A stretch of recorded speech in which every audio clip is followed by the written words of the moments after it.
It's no surprise that a lot of you may have come out of the Apple event feeling a little bit underwhelmed or bored. It's a sentiment that many of us may share. Some might even argue that Apple has lost its innovative edge and it's all about chasing profits. But here's where you might be wrong.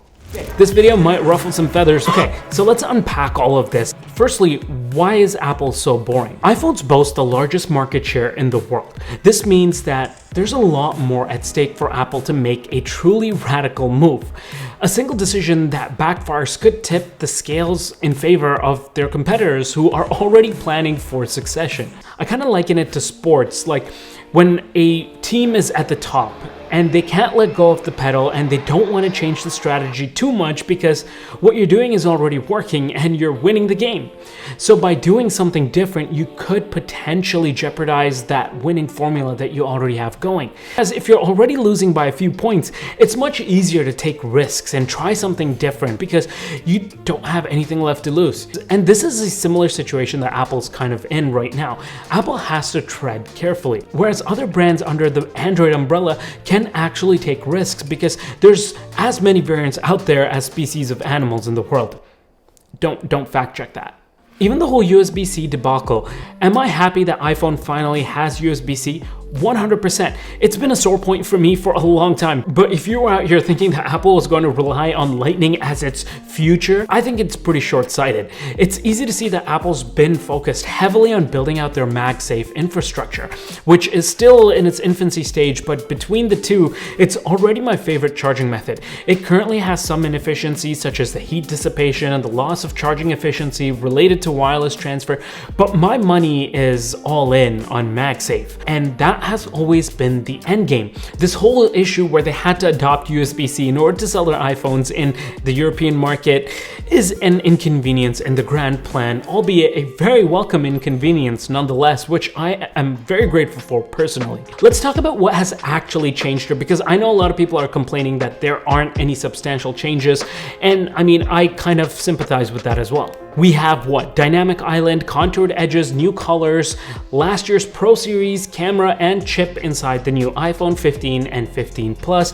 which is arguably not a huge improvement, and I tend to agree with that. Over on the Pro and Pro Max side, we have slightly bigger updates with the new titanium material, thinner bezels, customizable action button, a new A17 Pro Bionic chip, USB-C 3 speeds, and an improved camera system, which boasts a larger sensor, a longer optical zoom at 120mm focal length, and my two favorite features, external recording at 4K 60 frames per second and the ability to record log, both of which will actually help filmmakers get the most out of these phones. So even though I do think that the Pro and Pro Max do have some pretty good updates here, here's the big issue with all of this. Most of these literally benefit a small subgroup of Apple consumers, the photo and film professionals, whereas the vast majority of the users out there using these phones will probably not even understand what half of these improvements will mean to them. And therein lies Apple's biggest issue right now. Their core consumers just don't have enough innovation to keep them excited anymore. But here's the thing. That's not really Apple's fault. We've reached this plateau where any update from this point forward will result in incremental diminishing returns. So any update here is not really going to be groundbreaking, and everything groundbreaking has already become the standard, with literally thousands of new phones being launched every single year. And the thing is, with all of these innovations, it may not necessarily lead to better success. So given all of this, what does Apple actually do? What's their strategy? Apple's strategy is to play it safe. They wait for everybody else to make their moves, they'll see what works, study it, and then do it the Apple way. As much as that may annoy you, and every time you watch a keynote and Apple introduces this new feature with new terminology, and we're sitting here thinking, we had that in Android like literally years ago, it's no doubt that this strategy and approach is where Apple's success lies. There's a reason why most of the creators you watch will rip Apple apart, but at the end of the day, their SIM card remains firmly in their iPhones. So I want to now touch upon what the actual game plan is and where Apple's attention is right now. So while Apple still maintains this lead in the smartphone segment, they're playing the innovation card somewhere else. Introducing Apple Vision Pro. So while the iPhone 15 may not be groundbreaking at first glance, it's a part of Apple's larger strategy.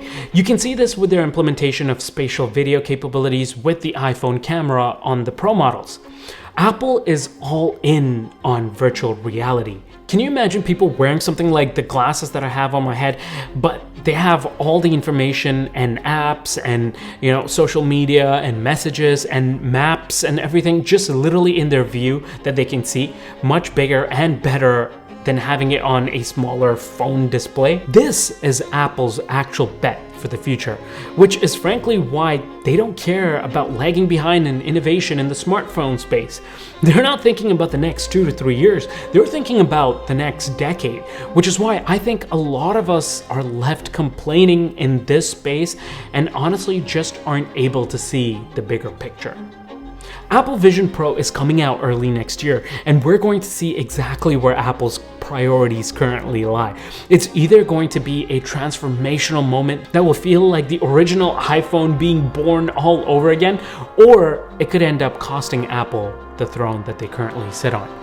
Which category do you think they fall in? Let me know in the comment section down below. My name is Tausif Hussain, and I'll see you guys in the next one.